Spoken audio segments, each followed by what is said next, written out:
पण केदार पूर्णपणानं सांगू शकला नाही, कारण 10 वाजल्यानंतर स्टेजवरून बोलणं चालत नाही, आचारसंहिता लागू आहे आणि 5च मिनटं बाकी आहे. त्यामुळं मी केदारला जरा बोलायला आवरलं. त्यामुळं केदारची माफी मागतो, पण एवढा खटाटोप करून बिचारा पक्षात येतोय. पण एक गोष्ट केदार मी सांगू इच्छितो की मी अनेक लोकांना पक्षामध्ये प्रवेश दिला. मी राज्याचा अध्यक्ष असताना साऱ्या जिल्ह्यात गेलो, पक्षात प्रवेश दिला. पण पक्षात प्रवेश करण्याची मनस्थिती काय असते याची मला स्वतःला जाणीव आहे. कारण तो 2 दिवस 3 दिवस अगोदर विचार करत असतो की मी इथं होतो, इथून तिथं चाललो, मला तिथं काही माझा निभाव लागेल का, ते लोक नीटपणानं मला स्वीकारतील का, मला स्वीकारलं तर माझ्या कार्यकर्त्याला स्वीकारतील का, अशा प्रकारची चिंता पक्षात येणारा माणूस करत असतो. मला असं वाटतं केदारने सुद्धा चिंता केली असावी. रात्रीचा उद्या जर प्रवेश असेल तर रात्रीचा तो माणूस झोपत नाही. या अंगावर त्या अंगावर, त्या अंगावर त्या अंगावर, काय होईल, कसं होईल, चाललो तर खरी, सांभाळतील का नाही, अशी चिंता तो माणूस करत असतो. पण केदार, मी खात्री देतो, मी वचन देतो की भारतीय जनता पक्ष हा एक समुद्र आहे, हा महासमुद्र आहे.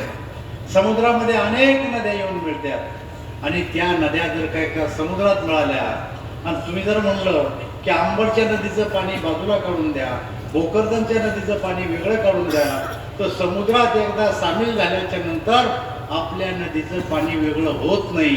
तसंच तुम्ही आता आमच्यात सामील झाले, आता तुम्ही एकदा काढून टाका.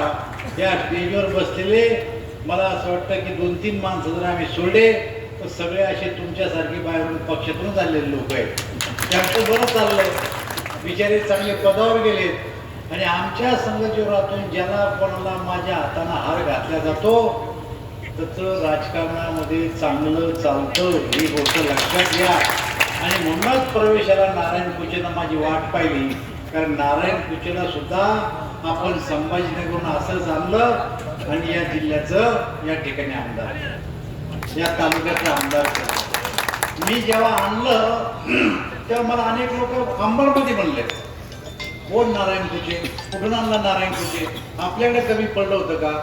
पण म्हणलं बाबा मी शेतकरी माणूस आहे, मी बैल जर घ्यायला गेलो तर बैलाचे दात तपासतो, कारण बैलाची परीक्षा दातावून होती.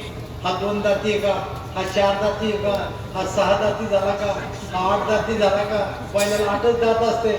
बैलाला माशी लागली का, ही शेवळं झालं का, माशी लागली हालायला लागले का. तसे नारायण पूजेचे आणला तो दात पाहून घेतले होते, त्याने हा गोरा आहे, हा 2 दाती आहे, हा 4 दाती आहे, याला उभाट्यानं आणलंच चालतं.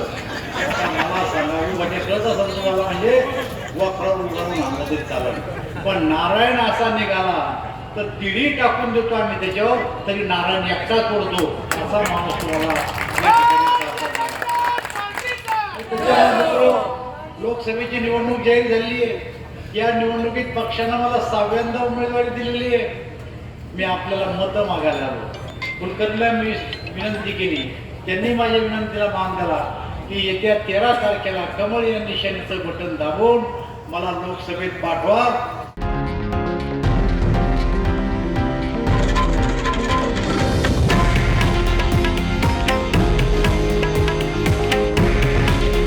हे आहे देशातील नंबर 1 न्यूज नेटवर्क आणि आपण पाहत आहात TV9 मराठी. काळजी तुमची, हित महाराष्ट्राचं.